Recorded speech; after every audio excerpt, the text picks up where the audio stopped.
What is up, YouTube? Welcome back to my channel. If you guys are new here, my name is Jaden Abril, and in this video we're going to be unboxing and reviewing the Canon EF-M 11 to 22mm lens.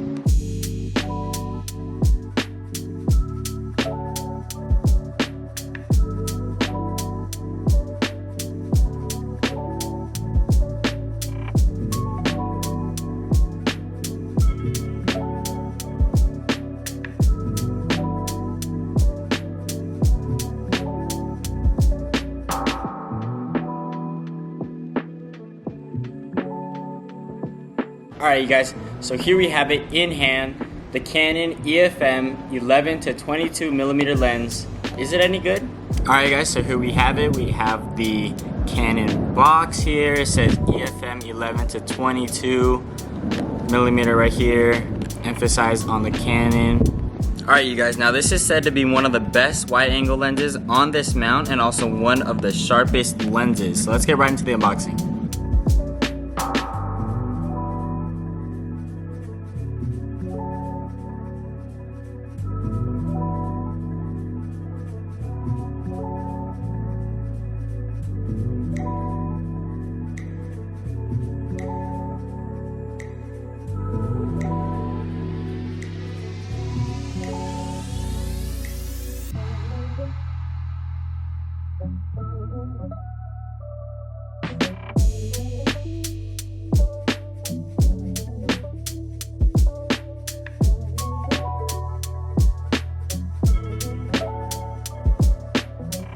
Wow, this is extremely lightweight. So the first thing you're gonna notice is it's tiny for an 11 to 22mm. And not only that, it's extremely lightweight.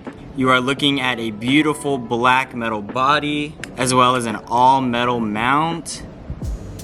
Here you guys can see, you have a little push-up button here. You have a very smooth focus ring and a zoom function. This is actually super smooth. Oh my gosh. Now I believe the time that Canon was designing the lens, they really wanted to make this a premium lens rather a entry level lens.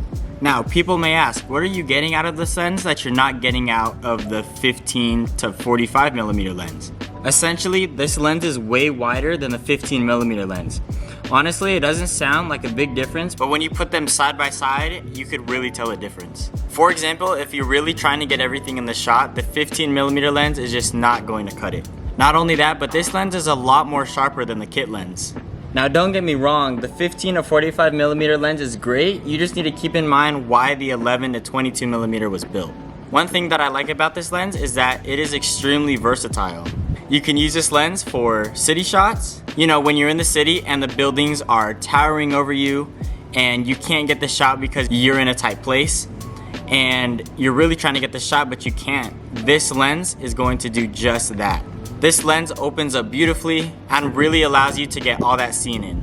This lens is also really amazing for real estate photography. You know, when you're in a tight room and you really need to get everything in the shot. In the near future, I'm actually trying to get into real estate, and with already having this lens, it's going to be a big tool that'll help me excel much faster. Alright, now for the $1 million question, is there any downsides to the lens? Yes. I wouldn't consider it a huge drawback depending on what you're doing, but the maximum aperture on this lens is f4. That basically means how big the opening is in the back of the lens that allows light into the lens. Now, that's not a whole lot of light. Alright, you guys, I am so sorry, but it literally just started to rain.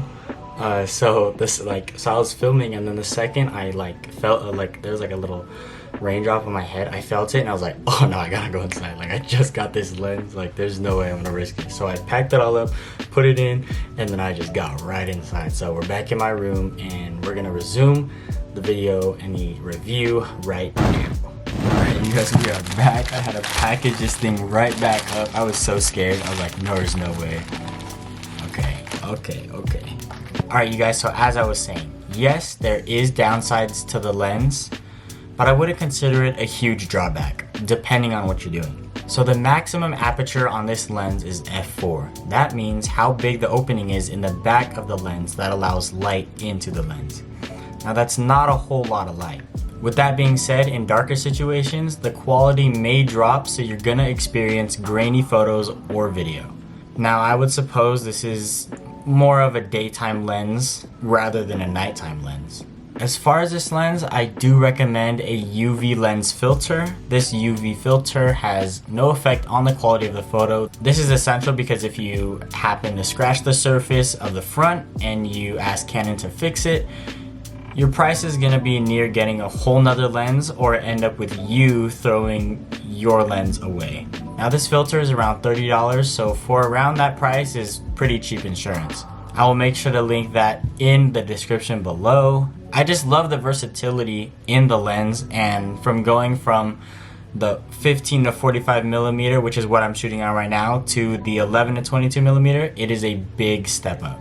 Personally, I'm gonna use this lens mainly for vlogging because it's extreme wide angle, so make sure you guys stay tuned for my upcoming videos. You guys will get to see the difference between the 15 to 45 millimeter, which is what I was previously using, compared to now, which is the 11 to 22 millimeter. Thank you guys so much for watching. Like the video if you enjoyed. Comment down below your thoughts on the 11 to 22 millimeter lens, and comment down below, would you buy it? Subscribe if you haven't. Thank you guys for watching again, and I'll see you guys in the next one. Peace.